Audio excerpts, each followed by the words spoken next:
All right, welcome to this lightning tour of using Lightning components with Lightning Flow. I'm Alex Edelstein. I'm one of the product managers of Lightning Flow. Really good to see you all. We're going to move very fast, partly because we realized that there's going to be a recording of this. So if you can't see everything on the slides because we move too fast, well, we want to make sure that it's there for posterity. I'm joined by Rakesh Gupta, one of the Flow HANA's senior members. He's very active both in blogging and helping people with Flow questions. So let's get into it. As you know, you're going to see some stuff here that isn't quite released yet. So please make your purchase decisions based only on publicly available product. There's basically two kinds of Flow components. There's Flow screen components, visual, kind of obvious. They go into the Flow screen and only into the Flow screen. And Flow actions, that are focused on getting the work done. They show up on the left side in your Flow palette. Let's talk a little about screen components. This is an actual Flow screen with several screen components on it. Some of these are built into Flow. They're packaged with Salesforce. You get them automatically in your release. A couple of the ones on this screen were actually built by the community and installed into this org. So you've got a couple different places, depending on what you're looking for, where you can go for these extra components to add value to your flows. Now, in Winter 19, that's coming in a couple of weeks, you are going to be able to use 7 new screen components. These are some of them. Rakesh, how's it going? You ready to? So to talk about these screen components, I'm going to hand it over to Rakesh, who's going to run a demo. Need a little more time? Okay, all you, man.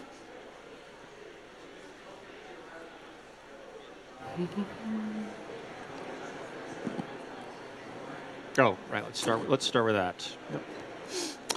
Thank you, Alex. Thanks for giving us the overview of what's coming in the Winter 19 and all the Lightning components for the Flow. Now, I'm going to start with a demo. Here is the requirement. Universal Container is a containers company that wants to expand their business outside of the United States in APAC and EMEA. And they have asked their solution designer to design a solution through which a new customer can apply for their partnership program. To solve this, I have used this ingredients custom object, visual workflow, Lightning components, Lightning app, visual post page, and force.com site. So this is an open website that anyone can access from anywhere in this world. There is no login required, or no one has to log in or credentials to apply for the partnership program.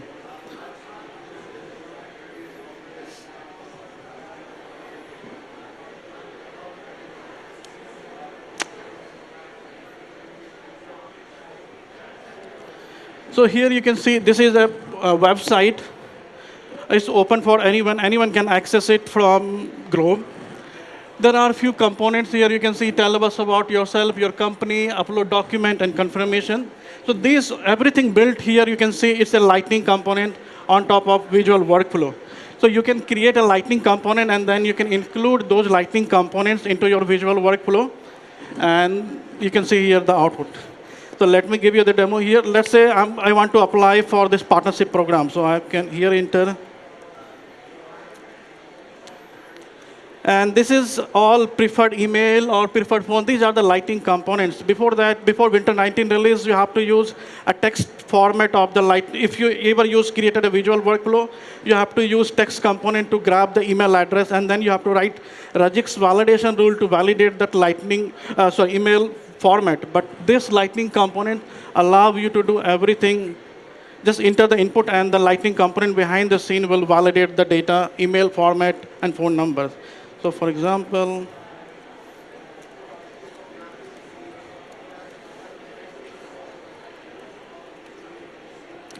and you can see here, as soon as I click on the next, the first one is check, and now pointer is on the tell us about your company. And now from here, I can select number of business location that my company has, whether I want to receive partnership email, and the terms and condition and authority. And if I click on the next again, from here you can upload one file or multiple file. You can set like what kind of file you want to allow your customer to open, like PDF or docs. And one thing, if you notice here, you can see the different space between this component and then button. So this is also controlled by a Lightning component called multisim that's managed by Alex and his team. It's an official component that he and his team manage on the Flow site. So he will share the URL later in this demo. And next, the confirmation screen. So you can see how this works. All the check marks is checked, and then whoever is coming to the screen, that's I'm here. So how I created this, it's very simple. So this is a flow that I use for complete solution. So you can see, start from the flow, tell us about your screen, tell us about your company, and then you can see upload document and the confirmation. So these are the 4 screen elements that we use to solve this requirement. So now if I open this, the flow, you can see the progress bar. This is the stage resources that Salesforce offers to create a progress bar. You can create a progress bar in your flow. Now you can see here the name. It's a Lightning component. How to add the Lightning component? Go to a field and use the Lightning component, drag and drop, and any Lightning component that you have, you can use here in your flow. So this is one of the Lightning component that I'm using here. The best part of this name component is you can include, currently it only displays the last name and first name, but you have the requirement like you want to display the middle name. It has all the variables here. You can include the middle name and suffix. Likewise, you can see the preferred email. This is a Winter 19 feature, so you can include the preferred email Lightning component. You don't have to write any validation rule to validate the email address. Now you can see here multisim. This is a Lightning component managed by Flow team. It's an unofficial component. It's not official component. You have to install this component.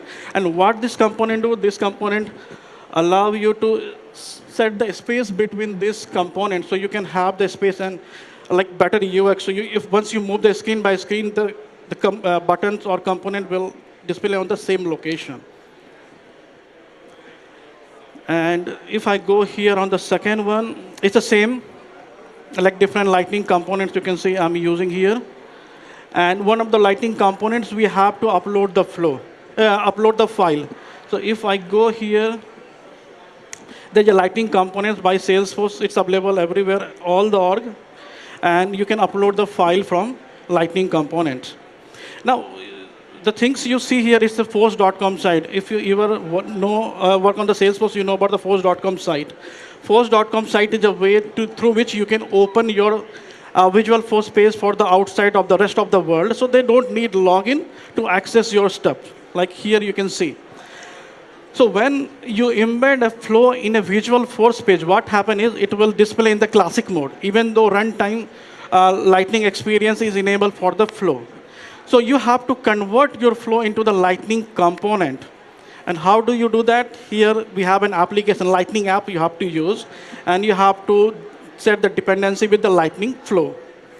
And one thing you have to notice here, I implement LTNG allow guest access because I want to open it for the guest access. So I have used that variable here, attributes, to make sure that the Lightning flow will display on the guest user. Otherwise, it will only work for the internal user. And the last part is use a Visual Force page where I'm going to embed my flow because the flow is going to open for the rest of the world. So here you have to use this tag to add Visual Force JavaScript library into the Visual Force page. And then you have to add this application to add the dependency. And at the end, we have to use component.restart, and this is my flow unique name, so it will convert my visual workflow into the Lightning experience. So at the end, We need to move on. okay, at the end, when you go here, it will display something like this. And now handing over to the Alex. Thank you. All right. That's an excellent survey of a bunch of different things you can do. Let's talk about a little more about components and about building.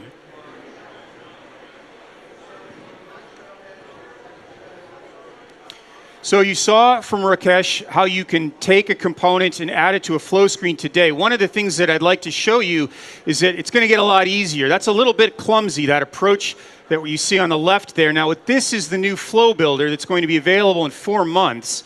And this is the new screen, the way you can add it. You can see on the left, we're kind of unifying all of these field elements together in one list. It's going to be, we're making a lot of efforts to make it a little easier to use. Let's talk briefly about flow actions. So this is where the heavy lifting gets done. Flow actions show up on the left side. That's also going to get easier to use in the new flow builder in a few months. And for those of you who are trying to take pictures, I apologize, I'm moving so quickly, but this is going to get recorded. So you'll be able to download the whole thing and pause it at your leisure. Now, a few days ago, we announced a new Flow Solutions section on AppExchange. This is a place where you can download secured, verified flow actions and flow components. I only have time to mention a few of these first 14 that have actually been added to the Flow store. Let's talk about this one. I like this one a lot. It's simple, but a very potent building block. Send an SMS. You can get a Twilio account. I think they cost $1 a month. And that basically allows you to put an SMS send right into any of your flows. You can see on the left some of the UI where you sort of tell Salesforce what token, what Twilio account to use when it sends that SMS. And that's part of the sort of philosophy that makes Flow so powerful is building blocks. Somebody has to write a component one time, they publish it, even if they're only publishing it in their enterprise, a lot of people can use it who don't know anything about code at all. This is a create NetSuite records action that does several different actions with NetSuite accounts. And I like this one because it sort of demonstrates how Flow has the ability to connect to a lot of other web-based resources inside your enterprise, out on the web. And we're gradually bringing more of these actions available so you can just point and click, but it's also quite easy to create a component on your own to reach out to the web service that you need. This one's an interesting hybrid. You can process credit card charges via Stripe thanks to the Chargent payment network. This is actually a sort of exception. It's got some screen element you can see there on the screen, and it carries out a lot of actions on the back side. So there's a lot of different variations on the theme. I want to touch briefly on local flow actions. These are flow actions that are built with Lightning components. And what that gives you is access to some of the browser capabilities that your browser allows. So you can use a local flow action to do something like pop up a toast for your user. You can use a local flow action to open up a new tab in a browser and load a URL into that tab. And that can be a Salesforce URL, or it can be a completely different URL. You can also sort of steer the browser. We call this flow finishing behavior. One of the requests I hear a lot is, hey, when this flow ends, I want to take the user somewhere. I want to take them to maybe a record page, maybe a list page. That is increasingly available via local actions and the Lightning experience. And then a final cool thing that you can do with local actions is you can take advantage of the fact that they run JavaScript to make calls to your own on-premises resources without having to go out to the cloud and back in through your external firewall. We call that direct data queries. All right, so for the rest of the presentation, we're actually going to get into the code a little here. Wanted to show you how to build some of this stuff. The first thing I'm going to touch on is a couple of new component framework services that we've added to make life easier both to use components and to build them. The first one we're calling component memory. That means that if your user types some values into a field in your component, and then they go forward a few screens, and then they go back to that page where they typed the values in, you can now configure the component so that it will reload that information in, and they don't have to type it again. Component validation allows Flow components to take part in the validation process. When I click on the next button, and I want to go to the next screen in my flow, if you have a field that's got the required checkbox checked, you know that field, if it doesn't have a value in it, an error message will come up saying the user needs to fill in that value. Well, components now get to participate in that as well. And in fact, when you build a component, you get to specify your own validation function. So that can be something simple like, don't let them go to the next screen if they haven't typed a value into this text field. But it can also be something more elaborate. You could, for example, say, I've got 3 text fields, and if the numbers that they've typed in don't all collectively add up to 100 or more, then I want to put an error message and prevent the user from continuing on. So your component can have a custom validation capability. All right, let's talk about actually making some of these. I'm going to use this example screen, which includes several components that I whipped up for a demo. And let's go and take a look at that screen. It's right here. I've got a custom object here called a pharma order. It's got a couple order line items, and when I click on this button, it's going to launch a flow. That's quick actions, launching flows, in case you didn't know that you could do that. That pops right up, and here I've got this screen, and it's got a bunch of custom components that are helping do things like create this image. So how do we create that?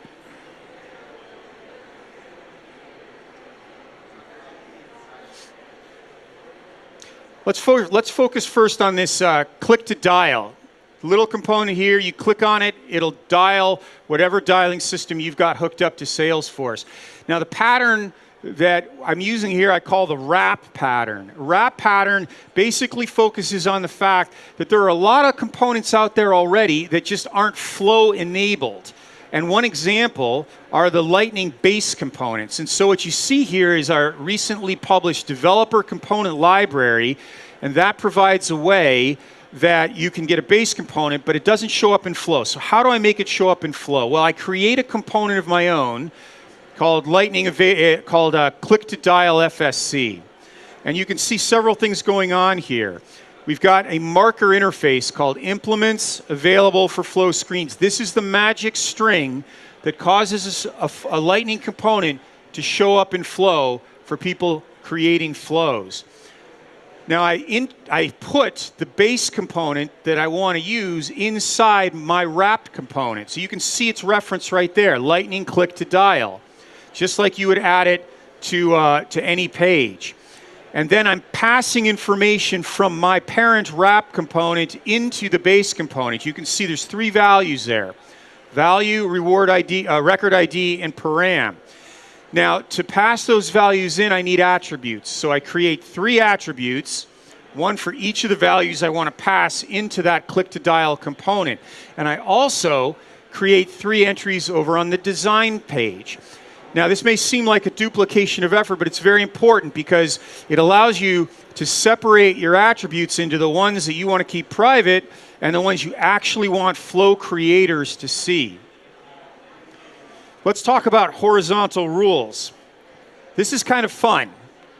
You can see here these red lines. They're kind of innocuous, but you've never been able to do that in a flow before. And yet it's quite simple. Now what I'm doing here I call the expose HTML pattern because it really focuses on the fact that HTML is very powerful. Most of us don't mess with it much anymore. But you can do an awful lot in a component simply by adding a few HTML tags.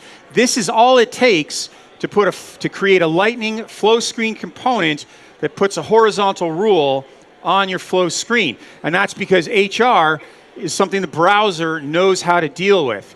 But we want to create a custom horizontal rule. So you can see here what I'm doing. I'm taking advantage of something so powerful and arcane that it's kind of like an artifact in a fantasy movie. The fact that every HTML element has a style property that can be fed a piece of CSS. So what I'm going to do here, I'm going to skip over this slide because I don't have any time. That's this slide. Then I'm going to go over to the next slide. And I'm going to create 4 attributes that allow the person adding this horizontal rule to specify some style information. And you can see right here the 4 values that they're actually going to be able to configure each time they insert a horizontal rule into the flow.